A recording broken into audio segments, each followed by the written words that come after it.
Assalamualaikum warahmatullahi wabarakatuh.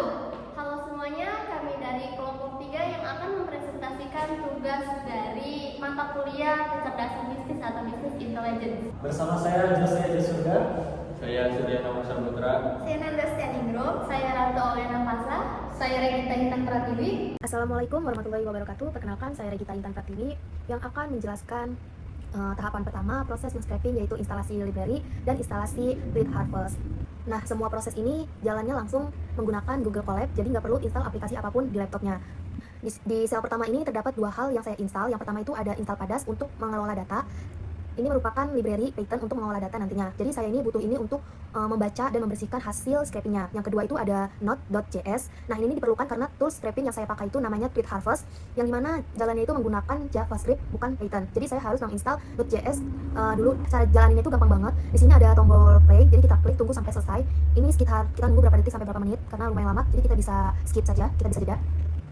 Nah, setelah outputnya selesai, berhasil di-run, maka si program ini akan menampilkan tanda selesai seperti checklist di sebelah kiri ini. Ini outputnya langsung panjang begini, jadi kita tidak perlu khawatir. Ini merupakan proses instalasi Pandas dan Node.js yang lagi berjalan. Nah, kalau sudah selesai Pandas dan Node.js-nya berhasil terinstall, sekarang lanjut ke sel berikutnya, yaitu install Tweet.harvest. Kita bisa tambahkan Node di sini. Ini shortcut dari instalasi Tweet Harvest sudah saya paste. Lalu kita klik tombol play di sebelah kiri sini. Nanti akan semua perintah dari RM dan RF akan jalan sendiri dari atas sampai bawah secara otomatis. Oh, ini sudah selesai. Nah, ini kelihatan banget tulisan sebanyak ini normal karena itu merupakan log instalasi dari tiap library yang sudah di-download dan di-setup satu persatu. Nah, kalau sudah muncul tulisan seperti ini merupakan semua instalasi telah berhasil diinstal dan sudah siap digunakan untuk men-scraping data berikutnya. Jadi poin pertama dan poin kedua itu dia hanya fokus pada tahapan persiapan menginstalasinya saja sebelum masuk ke proses scraping yang sebenarnya. Saya Ratu Olena Fasa yang akan melanjutkan proses scraping data. Di sini kita lanjut ke proses scraping. Saya sudah mencatat beberapa kode yang akan kita gunakan di Notepad. Di sini bisa langsung kita copy dan kita paste di Google Colab. Pertama ada data bernama makan bergizi gratis, yaitu nama file yang akan kita isi dengan data-data yang akan kita masukkan, data dan scraping tersebut. Di sini ada search keyword, yaitu kata kunci yang kita gunakan untuk men-searching data yang akan kita ambil. Sini saya akan masukkan makan bergizi gratis. Nah, limit ini merupakan data yang akan kita ambil jumlahnya. Token itu kita dapatkan dari Twitter. Kita klik kanan, inspect, lalu akan muncul beberapa kode. Kita pilih bagian application di cookie dan httpsx.com. Di sini ada out token. Kita copy.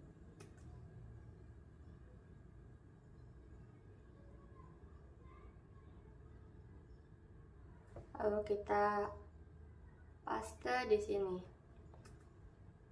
Kita langsung saja run. Di sini kita membutuhkan beberapa menit ya. Jadi kita skip saja. Oke, di sini data 100 data tersebut sudah berhasil kita scrape. Di sini ada down scrolling, kita bisa cek di file tweets data. Nah, di sini langsung ada ya, makan bergizi gratis, nama file sesuai yang kita buat tadi. Oke, selanjutnya kita akan membahas mengenai penampilan 10 contoh baris dari data scraping. Kita beri judul terlebih dahulu. Lalu kita letakkan kodenya.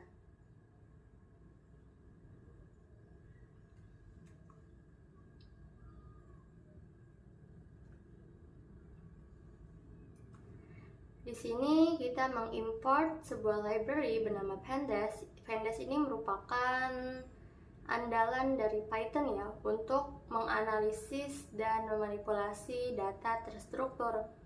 Pandas ini kita jadikan sebagai PD, biar nanti selanjutnya itu nggak usah panjang-panjang ngetik pandas jadi tinggal PD.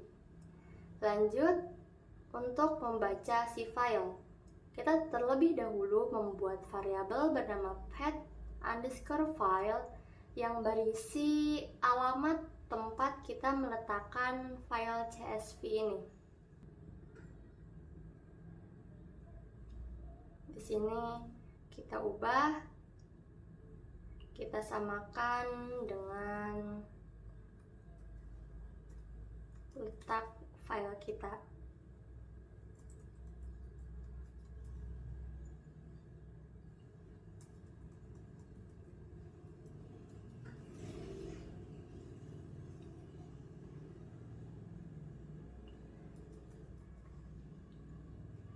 Di mana file kita terletak di tweets data makan bergizi gratis. Oke, setelah kita membuat variabel pet file ini yang berisi alamat, kita lanjut ke df, yang dimana df ini sebuah variabel berisi memanggil fungsi pandas untuk membaca file CSV kita dan mengubahnya menjadi data frame, di mana data frame itu merupakan data 2 dimensi yang berbentuk tabel atau baris kolom di pandas. Nah, shape sama dengan ini, dia itu datanya biar terpisah ya. Shape itu separator yang artinya memisahkan dengan koma. Lanjut, untuk menampilkan informasi data, df.info ini digunakan untuk menampilkan rangkuman informasi dari data yang kita miliki. Lanjut ke menampilkan 10 data teratas, yaitu df.head, di mana head itu artinya teratas, dengan data berjumlah 10, jadi 10 data teratas. Lanjut kita run. Sudah selesai. Berikut merupakan 10 data teratas berbentuk data frame yang kita munculkan menggunakan kode-kode tadi ya. Dari data yang kita dapatkan ini, kita bisa lihat beberapa berita mengenai MBG ya, makan bergizi gratis sesuai dengan search keyword kita tadi. Ada BEM UI yang menolak makan bergizi gratis, ada Logika Elit Kampus, VS Perut Rakyat, ada BEM UI lagi, minta makan bergizi gratis dihentikan, ada Logika Elit Kampus, sampai 10 data. Yaitu data terakhir mengenai di tengah maraknya penolakan terhadap makan bergizi gratis. Demikian hasil scraping data yang dilakukan saya dan rekan saya, kurang lebihnya mohon maaf. Assalamualaikum warahmatullahi wabarakatuh. Halo semuanya, perkenalkan saya Nanda Standing Room dengan NIM 24091700211. Melanjutkan pembahasan teman saya yang sebelumnya. Setelah proses scraping selesai dilakukan dan data tweet berhasil diperoleh, maka pada tahapan selanjutnya saya akan membantu menjelaskan data blending atau penggabungan data. Langsung saja kita simak bersama-sama. Jadi hal yang pertama yang bisa kita lakukan adalah dengan menginstal library Panda-nya terlebih dahulu. Ini adalah kode untuk menginstal library-nya. Mengapa ini diperlukan? Nah, Panda ini digunakan untuk membaca file CSV, mengolah dataset hasil scraping tweet, membersihkan data, dan melakukan hasil analisis data nantinya. Outputnya setelah dijalankan akan muncul seperti ini, recruitment already satisfied. Tahap kedua adalah menginstal Node.js-nya. Fungsi ini biasanya mengunduh dan menjalankan skrip instalasi repository Node.js versi 18. Mengapa ini diperlukan? Karena tools Tweet Harvest dibuat menggunakan JavaScript dan berjalan di atas Node.js. Jadi output setelah dijalankan akan muncul seperti ini, muncul hit 1, kemudian git 2, repository setup completed. Kemudian langkah selanjutnya adalah menginstal Node.js-nya ke sistem menggunakan perintah seperti ini. Nah, perintah ini fungsinya untuk menginstal Node.js beserta npm atau Node Package Manager ke dalam sistem. Nah, mengapa ini diperlukan? Agar package Tweet Harvest dapat dijalankan untuk melakukan scraping data Twitter. Di sini kita akan mengimport library-nya terlebih dahulu. Nah, library yang kita gunakan adalah yang pertama Panda, kemudian Glob, kemudian Ri, import CSV, kemudian yang terakhir ada Google Colab import file. Nah, untuk yang pertama, Panda di sini digunakan untuk membaca, mengolah, menggabungkan, dan menyimpan data CSV dalam bentuk tabel nanti. Nah, Kemudian import glob di sini digunakan untuk mencari file dalam suatu folder, berguna ketika ada banyak file CSV yang ingin digabungkan. Kemudian ada import tree. Nah, biasanya digunakan untuk membersihkan teks seperti URL, emoji, hashtag, dan lain-lain. Pada kode ini sebenarnya belum terlalu digunakan. Kemudian ada import CSV di sini untuk menangani format CSV itu sendiri, dipakai saat metode pembacaan alternatif digunakan nantinya. Yang terakhir ada Google Colab import file. Di sini library khusus Google Colab yang digunakan untuk mengunduh file hasil pengolahan nantinya.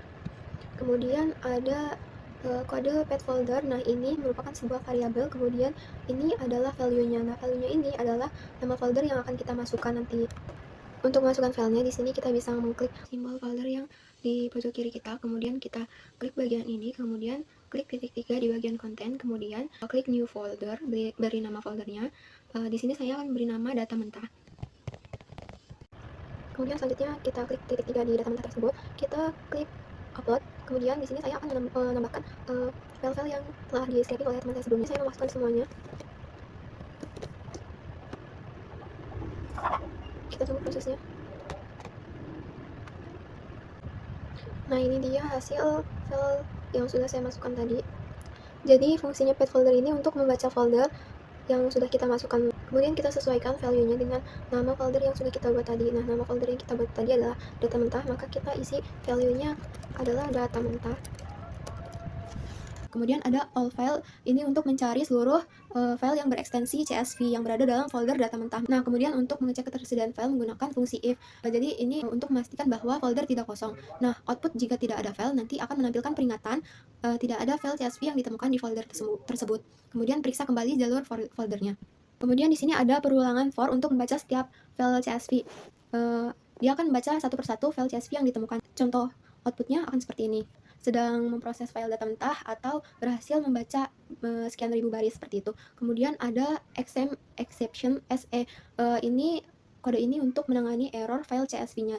Nah, jika ada file CSV yang rusak atau formatnya tidak sesuai, sistem akan mencoba pembacaan alternatif. Nah, contoh outputnya akan seperti ini. Menampilkan pesan gagal membaca standar karena alasan tertentu. Nah, alasan tertentu ini akan disimpan ke dalam variabel E yang ada di sini. Kemudian dibaca alasannya kenapa. Jika tetap gagal, maka akan menampilkan pesan error, file ini rusak parah dan terpaksa dilewati.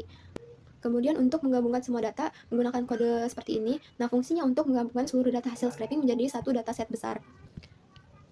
Setelah digabung, hasilnya akan seperti ini, menampilkan output berhasil menggabungkan data. Total data mentah gabungan yang terkumpul adalah sekian baris misalnya begitu. Kemudian ada kode untuk menyimpan dataset hasil gabungannya. Di sini fungsinya menyimpan hasil penggabungan menjadi file baru. Kita buat dulu nama filenya apa. Nah, kemudian setelah kita beri nama file, dia akan menyimpan dalam bentuk CSV gitu ya. Terus habis itu di sini ada kode untuk mengunduh file otomatisnya. Jadi fungsinya untuk mengunduh file hasil penggabungan ke perangkat pengguna. Kemudian outputnya browser akan otomatis mengunduh file yang kita inputkan tadi. Jadi kesimpulan dari tahap blending data ini, seluruh file hasil scraping yang tersimpan dalam folder data mentah dicari dan dibaca secara otomatis menggunakan library Panda. Sistem juga dilengkapi mekanisme penanganan error untuk mengatasi file yang rusak atau memiliki format tidak konsisten. Setelah seluruh file berhasil dibaca, data digabungkan menjadi satu dataset utama yang menggunakan fungsi concat. Dataset gabungan kemudian disimpan dalam file data blend dan diunduh untuk digunakan pada tahap pre-processing dan analisis sentimen berikutnya. Seperti itu. Assalamualaikum warahmatullahi wabarakatuh. Saya Surya Nava Saputra akan melanjutkan pembahasan mengenai tahapan cleansing data. Nah, sama seperti tahapan sebelumnya, saya menggunakan Google Colab untuk melakukan cleansing data. Di sini saya akan kurang lebih akan menjelaskan mengenai alur dari tahapan cleansing yang akan saya lakukan. Di sini saya telah membuat kode untuk proses cleansing yang dimana hasil akhirnya data tersebut akan dianalisis untuk dijadikan sebuah laporan. Nah, di sini tahapan pertama adalah membaca file hasil proses data blending yang sebelumnya telah digabungkan menjadi satu dataset, yakni pet file serta pdret CSV. Ini fungsinya untuk membaca file yang telah dilakukan blending sebelumnya. Tujuannya yakni untuk mengambil seluruh data tweet hasil penggabungan serta menjadikan dataset sebagai input untuk proses pembersihan. Lalu tahapan yang kedua yakni ada seleksi kolom yang dibutuhkan. Nah, di sini program hanya akan mengambil atribut yang diperlukan, seperti misalnya create add, full text, id underscore str dan lainnya. Di sini create add fungsinya untuk mengambil tanggal tweet, isi tweet, id tweet, jumlah like, jumlah retweet, jumlah balasan, bahasa tweet dan lain sebagainya. Nah, tujuannya sendiri untuk mengurangi atribut yang tidak digunakan, sehingga proses pengambilan data atau data yang akan dianalisis akan menjadi lebih efisien. Lalu tahapan yang kedua, di sini ada filter bahasa Indonesia. Nah, tahap ini hanya akan mempertahankan tweet yang memiliki kode bahasa IN atau bahasa Indonesia. Tujuannya adalah menghilangkan tweet yang menggunakan bahasa lain seperti Inggris, Jepang, Arab, Melayu, dan lain sebagainya. Nah, setelah dibersihkan, output akan menampilkan filter bahasa Indonesia. Nah, lalu yang keempat di sini menghapus tweet duplikat. Jika terdapat dua tweet yang memiliki isi yang sama persis, maka hanya satu yang dipertahankan. Seperti contohnya ada dua baris yang menggunakan tweetnya sama, misalkan saya suka Prabowo atau saya suka MBG. Nah, nanti sistem di sini akan mengambil salah satunya. Nah, tujuannya sendiri untuk menghindari bias analisis akibat data yang berlangsung. Lalu yang kelima ada filter rentang waktu. Nah, di sini kolom tanggal akan diubah menjadi format data time. Kemudian dipilih hanya tweet pada tahun 2025 dan 2026. Nah, tujuannya sendiri untuk memastikan seluruh data sesuai periode penelitian. Lalu di sini ada pembersihan advanced text, yakni pembersihan mendalam, menghapus URL, mention, hashtag, simbol, dan residu HTML. Nah, di sini saya akan menjelaskan satu-satu, yakni teks HTML unscape. Di sini dia fungsinya untuk mengkonversi entitas HTML seperti dan M menjadi simbol. Nah, tujuannya sendiri yaitu mengubah karakter HTML menjadi karakter yang asli. Lalu ada regex sub, HTTP dan lain sebagainya. Ini bertujuan untuk menghapus URL atau link tautan. Lalu ada regex sub, dia berfungsi untuk menghapus mention akun ataupun username. Lalu ada regex sub juga di sini menghapus angka, simbol, emoji atau huruf sisa M otomatis ikut lenyap. Lalu text lower di sini case folding untuk mengubah ke huruf kecil semua agar terlihat lebih rapi. Lalu yang terakhir regex sub menghapus spasi yang berlebih. Lalu yang terakhir fungsi if di sini menghapus tweet yang kosong setelah proses cleansing. Lalu di sini yang ketujuh ada stop word removal atau menghapus kata hubung atau kata yang tidak bermakna. Di sini saya menyuruh program untuk mengunduh daftar stop word bahasa Indonesia.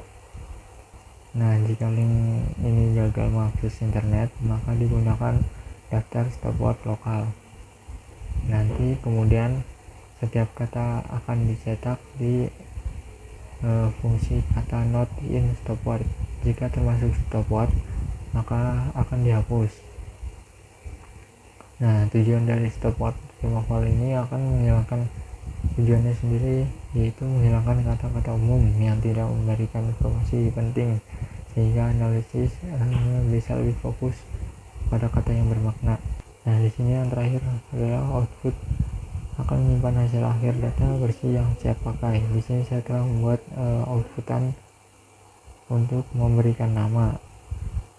Nah, df green ini kemudian akan otomatis diunduh. Output akhirnya akan berisi create add, full text, green text, text text no stop word, ID str, favorite count, retweet count, reply count, dan lang.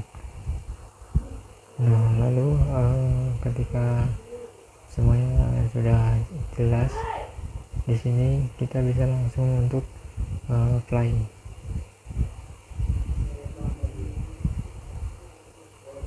Kita tunggu sampai ketika data berhasil di cleansing, mesinnya akan otomatis download karena kita tadi memakai df clean to csv langsung. Nah, maka akan otomatis terdownload. Nah, maka file akan terisi di sini. Mungkin cukup sekian penjelasan dari saya, kurang lebih mohon maaf. Wassalamualaikum warahmatullahi wabarakatuh.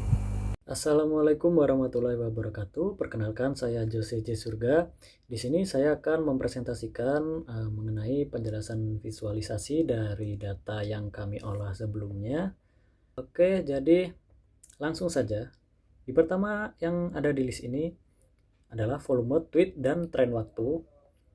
Jadi berdasarkan data yang sudah kami olah sebelumnya, diperoleh total 7.273 tweet selama periode pengamatan yang kami ambil dari Januari 2025 sampai Juni tahun ini. Di sini volume harian pada untuk topik ini di platform Twitter dari awal tahun Januari 2025 itu ya, sepertinya tidak banyak diperbincangkan mengenai topik ini. Hanya sebagian kecil saja, tidak sampai 100 mungkin ya. Nah, tapi baru naik baru-baru ini, dimulai dari tanggal 20 Mei di sini, kemudian meledak pada tanggal 3 Juni di sini ya. Sepertinya ini mengindikasikan ada sesuatu yang terjadi di sini ya. Oke, kemudian selanjutnya ada analisa hashtag. Nah, dari 7.000 tweet yang sudah kami dapatkan, terdapat total 2.600 kemunculan hashtag dengan 679 hashtag unik yang teridentifikasi. Nah, di sini sudah kami siapkan sebesar 10 top hashtag yang muncul. Sebenarnya masih ada banyak, cuman kami ambil saja yang top 10-nya. Yang pertama ada MBG, yang kemudian disusul dengan BGN. Nah, untuk yang top terakhir di sini top 10 ada Dadan Hindayana. Di sini sebanyak 33. Ya, saya juga agak tidak menyangka kalau hashtag ini masuk top 10. Sepertinya benar ya. Di tanggal 3 Juni tadi. Nah, yang ini terdapat ledakan volume tweet mungkin disebabkan karena kepala BGN-nya ditangkap mungkin ya. Makanya kasusnya atau topik ini meledak pada tanggal awal Juni itu. Kemudian yang ketiga ada analisa sentimen. Di sini sudah kami kategorikan sentimen dari yang paling besar adalah sentimen positif sebanyak hampir 50%, 48% tepatnya. Kemudian yang netral ada 37,9% dan yang negatif 13% saja. Di sini saya juga cukup kaget, yang dimana yang biasanya kita lihat mengenai topik MBG di sosial media itu biasanya konotasinya negatif terus gitu ya. Ternyata di sini malah yang kecil sekali, 13%. Malah yang positifnya hampir 50% di sini.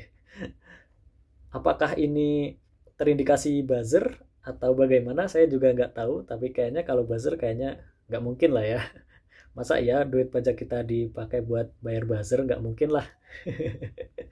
Oke, selanjutnya adalah word cloud. Di sini semakin besar ukuran katanya, berarti semakin banyak kata tersebut disebut di dalam tweet. Nah, di sini yang paling besar bisa kita lihat adalah MBG. Jadi memang yang paling besar di sini tidak jauh-jauh dari program makan bergizi gratis gitu ya. Nah, karena yang di luar topik itu sepertinya tidak terlalu banyak diperbincangkan di sini ya. Bisa kita lihat di sini kata korupsi hanya kecil sekali di sini. Kemudian rakyat di sini juga kecil sekali. Prabowo Subianto juga lumayan kecil. Nah, kemudian yang terakhir ada network graph di sini. Sebentar saya perbesar. Di sini menjelaskan hubungan antar hashtag di mana MBG dan makan bergizi bla bla bla di sini membentuk jaringan yang sangat kuat di sini ya. Disusul dengan indikator politik dan tokoh, kemudian media juga di sini. Kemudian Mayday juga di sini membentuk sebuah jaringan yang berpusat kepada topik MBG dan makan bergizi gratis seperti itu ya. Nah, kemudian ada suatu yang membentuk jaringan sendiri di sini. Indikatornya adalah program dan pemerintah. Sepertinya ini program dan pemerintah ini lain gitu ya. Tidak termasuk ke dalam jaringan topik MBG ini. Mungkin yang diperbincangkan adalah program yang lain mungkin ya. Oke, sekian penjelasan dari saya. Kurang lebihnya mohon maaf. Saya akhiri. Assalamualaikum warahmatullahi wabarakatuh. Dari kelompok kami akhiri. Wassalamualaikum warahmatullahi wabarakatuh.